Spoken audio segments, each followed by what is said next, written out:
Assalamualaikum warahmatullahi taala wabarakatuh. Perkenalkan, nama saya Fadil Akbar dari kelas 4 PAIC.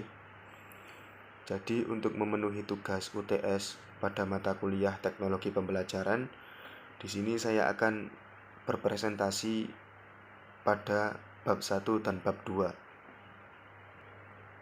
Pada bab 1 di sini ada tentang media pembelajaran, pengertian, karakteristik, dan juga urgensinya. Langsung saja merujuk kepada pembahasan awal mengenai fenomena aktual. Jadi, kemajuan digital saat ini sangat membantu dan juga membawa peluang bagi para siswa untuk lebih belajar tentang betapa pentingnya teknologi pada saat ini. Tentunya tidak hanya untuk siswa, namun juga untuk para guru dan juga untuk semua orang yang ada dalam dunia pendidikan tersebut. Kemudian yang kedua, siswa terbiasa dengan media digital dan akses informasi cepat. Seperti yang saya katakan di awal tadi. Jadi teknologi pembelajaran ini sangat membantu siswa maupun guru dalam mengakses informasi yang cepat. Kemudian yang ketiga, perubahan paradigma pendidikan dari teacher center ke student center. Adapun teacher center sendiri merupakan guru itu lebih aktif saat pembelajaran di dalam kelas, melainkan dibanding dengan siswanya. Jadi kemudian dengan adanya teknologi pembelajaran PAI ini, seorang student atau seorang siswa lah yang akan lebih aktif pembelajarannya, lebih aktif di dalam kelas pada saat ini. Kemudian yang terakhir yaitu media pembelajaran harus disesuaikan dengan generasi digital.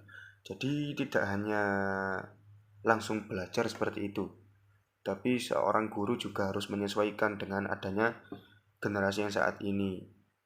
Seperti itu. Dan kedua, mengenai konsep media pembelajaran. Jadi pengertian dari media pembelajaran sendiri yaitu segala sesuatu yang digunakan untuk menyampaikan materi ajar. Dan adapun pendapat dari Arsyad yang menyampaikan bahwasanya media pembelajaran ini merupakan alat untuk meningkatkan kemampuan pemahaman siswa.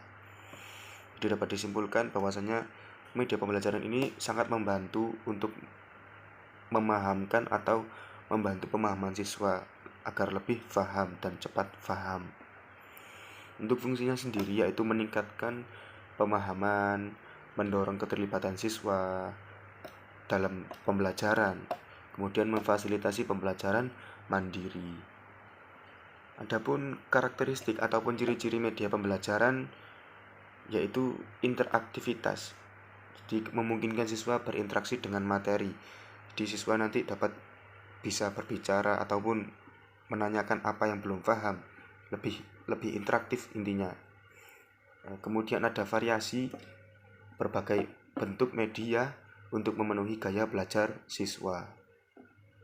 Seperti itu. Kemudian yang keempat ada aksesibilitas. Dapat diakses di kapan saja dan di mana saja. Lebih memudahkan siswa untuk mengakses pelajaran. Kemudian daya tarik visual. Dengan hadirnya teknologi ini dapat meningkatkan minat siswa dalam belajar, baik teknologi yang terbarukan ataupun lama, seperti itu teman-teman. Adapun ragam ataupun macam-macam media pembelajaran itu sangat banyak. Di antaranya ada media cetak seperti buku, majalah ataupun pamflet. Dan kedua ada media audio. Audio itu suara, seperti rekaman suara ataupun podcast. Kemudian ada media visual berbentuk gambar, poster, slide, presentasi, seperti itu. Dan ada audio visual. Di audio visual itu gabungan antara audio dan juga visual. Jadi ada gambar dan juga ada gambar, ada video dan juga ada suara, seperti film, video ataupun pembelajaran animasi, seperti itu. Kemudian ada media digital. Media digital ini seperti aplikasi pendidikan, platform e-learning seperti apa ya? Contohnya seperti ruang guru, seperti itu kurang lebihnya. Urgensi media pembelajaran sendiri yaitu untuk meningkatkan mutu pembelajaran. Tentunya membantu pemahaman siswa, pasti sangat pasti itu. Kemudian ada tuntutan paradigma baru, mendukung pembelajaran interaktif. Di yang awalnya itu guru sangat berperan dan juga sangat aktif. Kemudian ketika dialihkan menjadi dengan adanya teknologi pembelajaran ini, media pembelajaran itu mendukung pembelajaran yang interaktif, lebih interaktif. Yang awalnya guru lebih aktif, kemudian dialihkan seperti yang saya jelaskan di awal tadi. Dan ada kebutuhan pasar, mempersiapkan siswa menghadapi dunia kerja. Nah, pastinya. Kemudian visi pendidikan global, menjembatani akses ke sumber internasional. Seperti itu. Di bab 1 cukup sekian. Nanti akan saya lanjutkan di bab kedua. Terima kasih. Kemudian untuk di bab yang kedua, yakni menjelaskan tentang teknologi pembelajaran, memahami konsep, sejarah, dan juga perbedaan istilah. Untuk pembahasan di awal, fenomena aktual teknologi pembelajaran. Jadi tepatnya pada akses digital.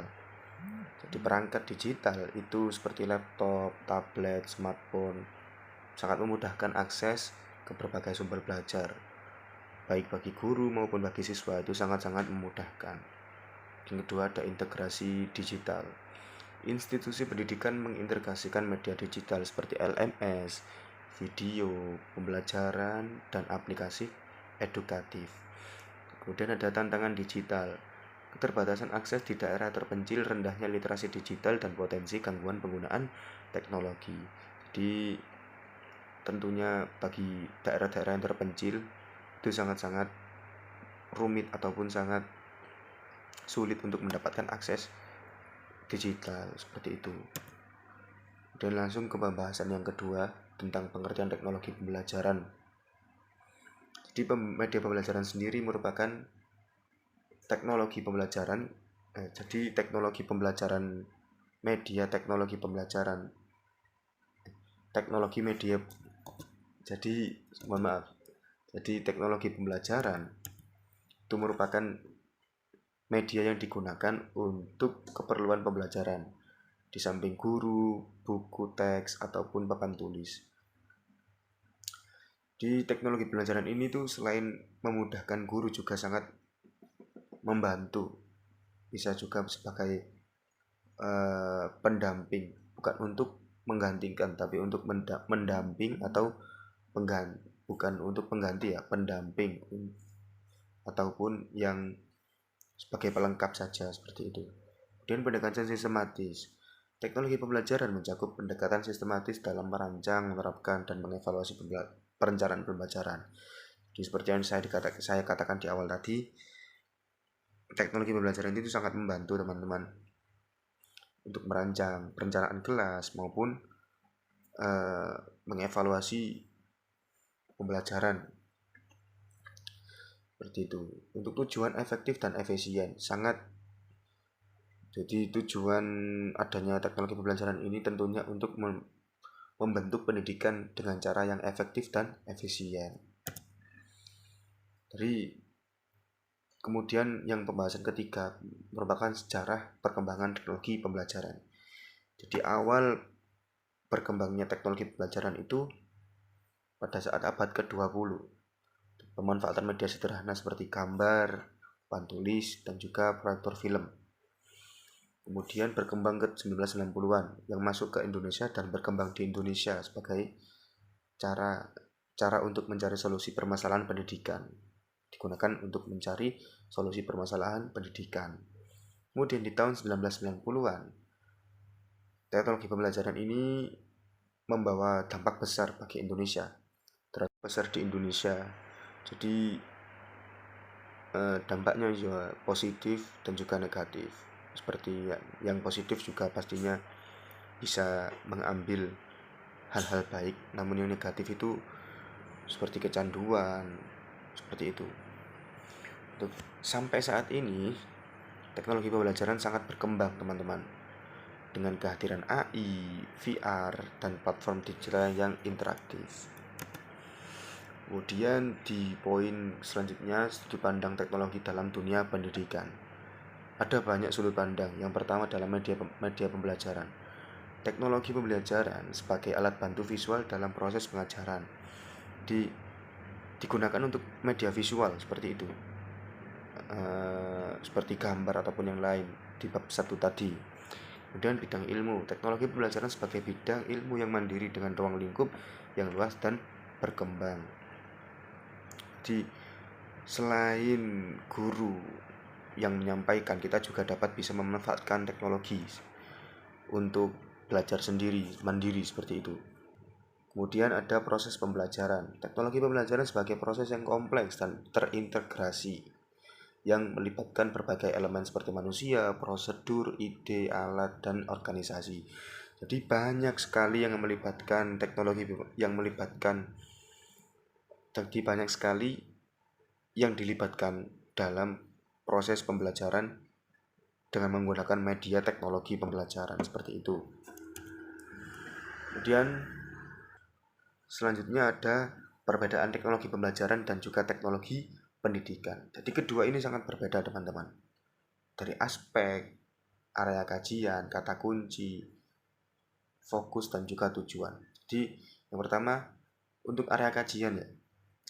Teknologi pendidikan itu mengajarkan teknologi sebagai area konten untuk memfasilitasi belajar dan memperbaiki kinerja.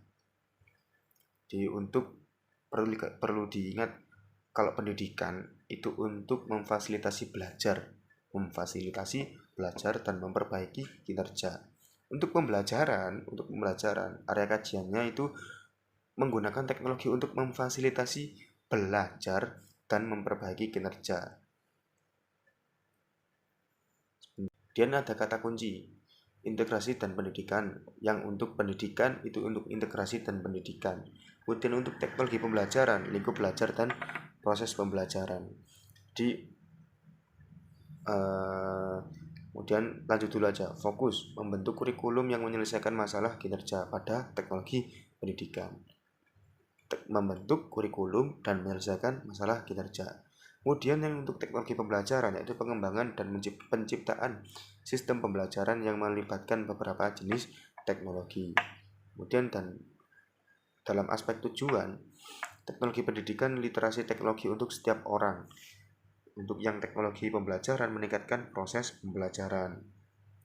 Jadi pada intinya kalau pada teknologi pendidikan itu lebih ke mengarah ke gurunya, tapi untuk pembelajaran itu lebih fokus kepada muridnya untuk memperbaiki lingkungan belajar ataupun pembelajaran seperti itu.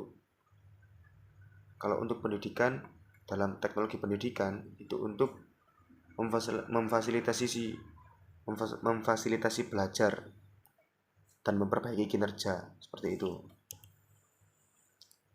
Kemudian adapun dampak persaingan teknologi pembelajaran dan teknologi pendidikan ini mempunyai dampak besar. Yang pertama, integrasi teknologi. Di teknologi pendidikan ini mengintegrasi teknologi dalam berbagai aspek institusi pendidikan. Untuk peningkatan pembelajaran, teknologi sangat bertujuan pembelajaran bertujuan untuk meningkatkan pengalaman belajar melalui pemanfaatan berbagai teknologi dan strategi pengajaran. Perspektif belajar dan strategi-strategi pembelajaran. Materi ini membahas perspektif belajar dan strategi-strategi pembelajaran dalam konteks teknologi pembelajaran pendidikan agama Islam. Perspektif belajar meliputi behavioris, kognitivis, dan konstruktivis, yang masing-masing menawarkan pandangan unik tentang bagaimana proses belajar terjadi. Selain itu, akan dibahas berbagai strategi pembelajaran yang dapat diterapkan untuk meningkatkan efektivitas pengajaran. 3. Perspektif utama dalam belajar. Yang pertama, behavioris. Belajar sebagai perubahan perilaku akibat interaksi stimulus dan respons. Proses belajar diamati melalui classical conditioning, connectionism, dan operant conditioning. Pendidik berperan menciptakan lingkungan belajar yang nyaman. Yang kedua, kognitivis. Belajar sebagai perubahan struktur mental internal. Proses belajar melibatkan pengaktifan memori dan pengintegrasian informasi baru dengan pengetahuan yang sudah ada. Pendidik berperan sebagai fasilitator. Ketiga, ada konstruktivis. Peserta didik membangun pengetahuan sendiri melalui pengalaman, refleksi, dan interaksi dengan lingkungan. Pengetahuan didapat melalui konstruksi terhadap kenyataan. Pendidik berperan sebagai fasilitator yang membantu siswa menemukan pengetahuan. Intinya, makalah ini membahas perspektif belajar dan strategi-strategi pembelajaran yang dapat diterapkan dalam pendidikan. Terdapat 3 perspektif utama dalam belajar, yaitu behavioris, kognitivis, dan konstruktivis, yang masing-masing memberikan pandangan berbeda tentang proses belajar dan peran pendidik serta peserta didik. Strategi pembelajaran yang beragam, seperti ceramah, presentasi, demonstrasi, diskusi, praktik, dan pembelajaran kooperatif, memungkinkan pengajaran yang lebih interaktif dan efektif. Penggunaan media dan teknologi dalam setiap strategi juga memainkan peranan penting dalam meningkatkan pengalaman belajar peserta didik. Selanjutnya, bab keempat, model-model pengembangan media dan teknologi pembelajaran. Model merupakan serangkaian aktivitas atau kegiatan yang di dalamnya terdapat prosedur kerja, aturan, dan pola pikir yang sistematis guna menghasilkan atau mencapai tujuan maksimal. Secara umum, model dipahami sebagai representasi grafis, matematika, simbolik, fisik, maupun lisan atau versi sederhana dari suatu konsep, fenomena, hubungan, struktur, sistem, atau aspek dari dunia nyata.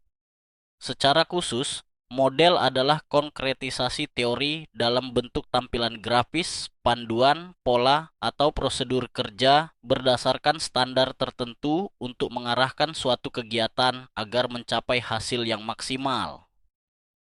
Pengembangan adalah proses penerjemahan spesifikasi desain ke dalam bentuk fisik. Makna pengembangan terpusat pada 3 hal, yaitu 1. Pengembangan produk, 2. Prosedur, tahapan, atau hierarki sistemik dan sistematis. 3. Berhubungan dengan model. Kegiatan pengembangan didasari oleh beberapa alasan mendasar, yakni melanjutkan bentuk produk yang sudah ada, memodifikasi atau mengubah, menggabungkan unsur-unsur penting, atau membuat produk baru. Beberapa model pengembangan media dan teknologi pembelajaran yang umum digunakan adalah 1. Model Azure digunakan untuk mengembangkan bahan ajar, strategi pembelajaran, dan media atau teknologi pembelajaran. 2. Model PII untuk bahan terbuka dan teknologi pembelajaran. 3. Model TIP untuk mengintegrasikan teknologi ke dalam kurikulum dan pembelajaran. Dan 4. Model CAE untuk mengembangkan media dan teknologi berbasis komputer. Sekian dari saya, terima kasih.